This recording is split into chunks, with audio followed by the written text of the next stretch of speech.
In relativity, we do a lot of calculations, and the question comes up, what could we actually see if we had one of those super duper rockets flying across it, close to the speed of light? Could we watch the clock slowing down? Could we see the rocket getting length contracted? Well, I have some thought experiments done by Alice and Bob. This time Bob is going to fly the rocket at 60% of the speed of light, and Alice is going to take the data.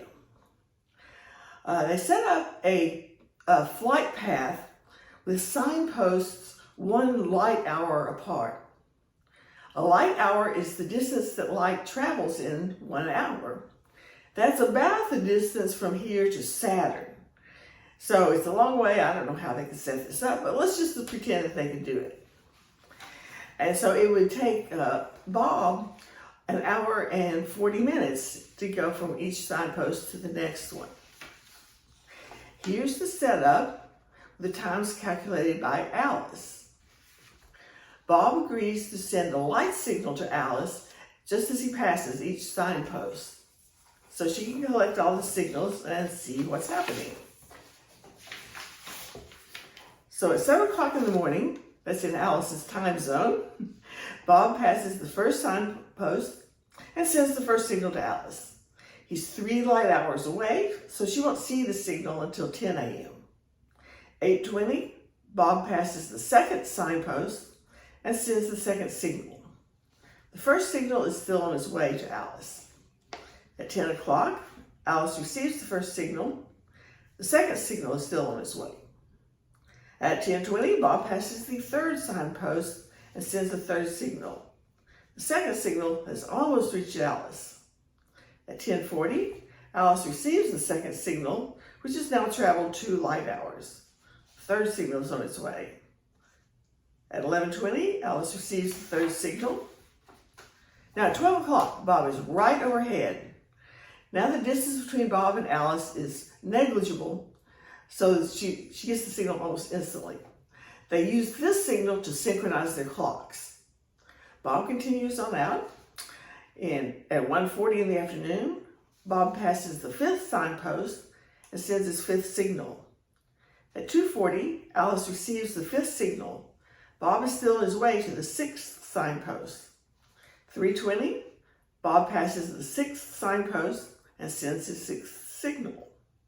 At 5 o'clock, Bob passes the last signpost and sends his last signal. The signal number 6 is still on its way to Alice. At 5:20, Alice receives the signal that was sent at 3:20, and at 8 o'clock, Alice receives the first signal. Alice receives 7 signals altogether. When Bob is approaching, the signals come in 40 minutes apart. So it looks like Bob is traveling 1.5 times the speed of light.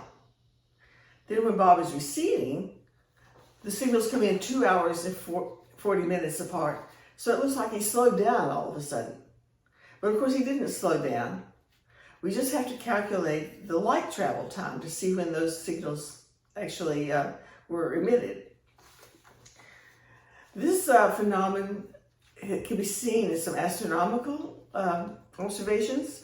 The astronomers tell us that some quasar jets appear to be moving faster than the speed of light because they're moving, well, maybe not directly toward us, but they're coming in at a small angle so that it appears they're moving across the sky faster than the speed of light. That's just a matter of calculating the light travel time. Now, if you want to actually see things like time dilation, we need a little more complicated experiment. Suppose Bob, when he sends his light signal, he can tell Alice what time is on his clock. Relativity tells us that Alice will see, or at least calculate, that Bob's clock is running slow. So according to her clock, it takes him 1 hour and 40 minutes to go from one signpost to the other. But according to his clock, it only takes 1 hour and 20 minutes. That would be the time dilation. Now let's take a look from Bob's perspective. He sees those signposts coming at him at 60% of the speed of light. So he would calculate that he would see the length contraction. he would calculate that the distance between them has been shortened by the same factor that his clock has slowed down. Now, by symmetry, if Alice can send signals to Bob, then he will also calculate that her clock is slowing down. How is that possible? Well, remember that they synchronized their clocks when they were very close to each other. Bob was right overhead when Alice is taking her data. To compare clock times, they need to compare the clocks at the same time, 2 different times. And as long as Bob stays in that rocket traveling at 60% of the speed of light, there's never going to be another time when they're going to be at the same place at the same time. Events that are simultaneous in one reference frame are generally not simultaneous in another reference frame. The geometry of space-time rotates the time and space axis toward each other. That's a mathematical thing that we can't see. I certainly can't visualize a time axis, and certainly not a rotating time axis toward the x-axis. But that's mathematically what happens, so we can calculate it.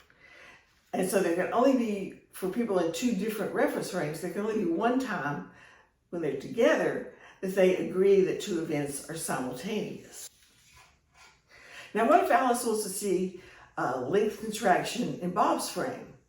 Well, that would require even a more complicated experiment where she gets light signals from the front and the back of the rocket at the same time.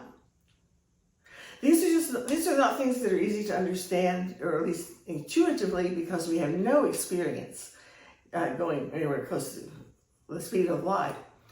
A lot of times we use the shortcut to say things like, the moving clocks run slower and the moving objects get shorter. That's just a shortcut that's not very accurate. Nothing really changes. If a rocket flies overhead right now, I'm not going to get any thinner, and I'm not going to slow down. It's just that's just a description of measuring something in a different reference frame. And it's true that it's real in the sense that it's not just an illusion. The geometry of space-time really is like that. But on the other hand, what somebody else does doesn't really affect what happens to me.